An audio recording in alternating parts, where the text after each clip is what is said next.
অজয় ফুকনে অনাগত দিনসমূহত ৰাজনীতিৰ ক্ষেত্ৰখনত সক্ৰিয় হ'বনে নিষ্ক্ৰিয় হ'ব? এতিয়া মই এই 2026 নিৰ্বাচনত মই কোনো ধৰণৰ প্ৰতিদ্বন্দ্বিতা নকৰোঁ বুলি ইতিমধ্যে মানে হেৰি হৈছো, মানে সাজু হৈছো।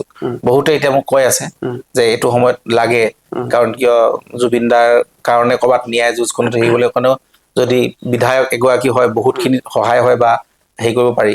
কিন্তু মই এটা কথাই এতিয়া যদি মই বিধায়ক হ'বলৈ যাওঁ বা যদি মই ৰাজনীতিত যাওঁ, তেতিয়াহ'লে এই যিসমূহ সৃষ্টি, এই জুবিন দাৰ যিটো সত্তা বা অসমৰ সংগীত জগতখন, ভ্ৰাম্যমান থিয়েটাৰ, যিয়ে ভ্ৰাম্যমান থিয়েটাৰে অজয় ফুকনক চব দিছে, ঘৰ গাড়ী পৰা আদি কৰি এটা চিনাকি।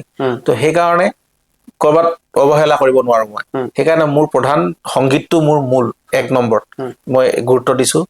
আৰু অনাগত 5 বছৰত যদি সময় আৰু পৰিস্থিতিয়ে কয় তেনেহ'লে বেলেগ কথা, কিন্তু এতিয়া মই কোনো ধৰণৰ ৰাজনীতিত সক্ৰিয়ভাৱে নাই। এতিয়া মই কেৱল সংগীতৰ ক্ষেত্ৰতে আছো। অজয় ফুকনক আমি যদি এই মুহূৰ্তত সংগীত সাধক বুলি ক'লে বেছি ভাল পাব নে এগৰাকী ৰাজনৈতিক নেতা, কংগ্ৰেছ দলৰ এগৰাকী নেতা? সেইকাৰণে কৈছো মোৰ চিনাকিয়ে সংগীত পৰিচালক বা সংগীত সাধক, আৰু সেইটোৱে মোৰ মানে আচল চিনাকি। ৰাজনীতিটো মোৰ এটা মানে কি গাত কি ৰাস্তা বাটৰ কচু গাত লগাই লোৱাৰ নিচিনা হৈছিলে। সেইটোৱে কংগ্ৰেছ দল মানে অজয় ফুকনৰ বাবে বাটৰ কচু নেকি? দলটোৰ কথা কোৱা নাই মই। দলটো তেখেতসকলৰ আদৰ্শ নীতি এইবিলাক মানে বহুত কথা, মহাত্মা গান্ধীৰ আদৰ্শ থকা এটা দল হয় জৱাহৰলাল নেহৰু জীয়ে মানে নতুন ভাৰতবৰ্ষ সৃষ্টি কৰা। এইখিনিত মানে হেৰি নাই। বা বিজেপি ক্ষেত্ৰতেও ক'বলৈ গ'লে যে অটল বিহাৰী বাজপেয়ী যিগৰাকী আমাৰ একদম প্ৰিয় এগৰাকী প্ৰধানমন্ত্ৰী, তেনেকুৱা ধৰণৰ তেওঁলোক দল। সেইকাৰণে দলক লৈ মোৰ কোনো ধৰণৰ হেৰি নাই। এটা কথা কৈছিলো যে ৰাজনীতিটো আচলতে কা আন্দোলনৰ কাৰণে আহিছিলো।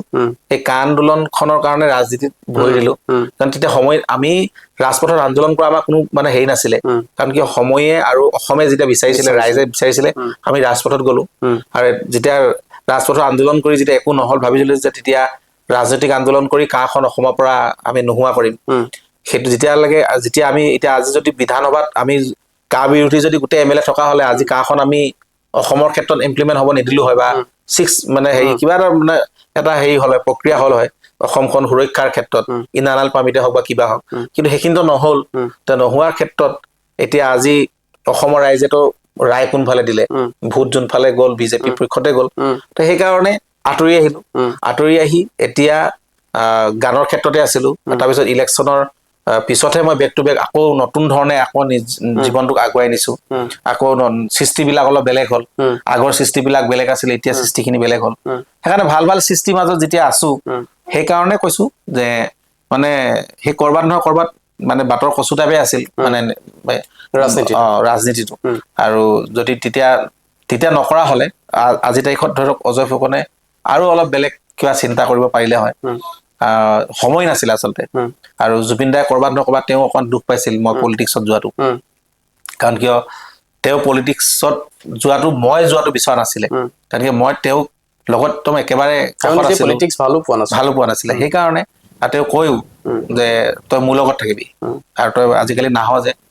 সেইকাৰণে সেই কথাবিলাকত আৰু এটা কথা, কিন্তু অজয় ফুকনে যদিও পলিটিক্স কৰিলে, কিন্তু একবাৰ কিন্তু ক'ৰবাত জুবিন দাৰ নামটো কিন্তু ব্যৱহাৰ কৰা নাই। ৰাজনীতিত অজয় ফুকনে কেতিয়াও ব্যৱহাৰ কৰা নাছিল আৰু নকৰেও। আৰু মই বেলেগৰ আৰ্হি লৈ মই মানে কোনো ধৰণৰ কামেই নকৰো। মই নিজে যিমান পাৰো নিজে চেষ্টা কৰো। মন যায় মোৰো মন যায়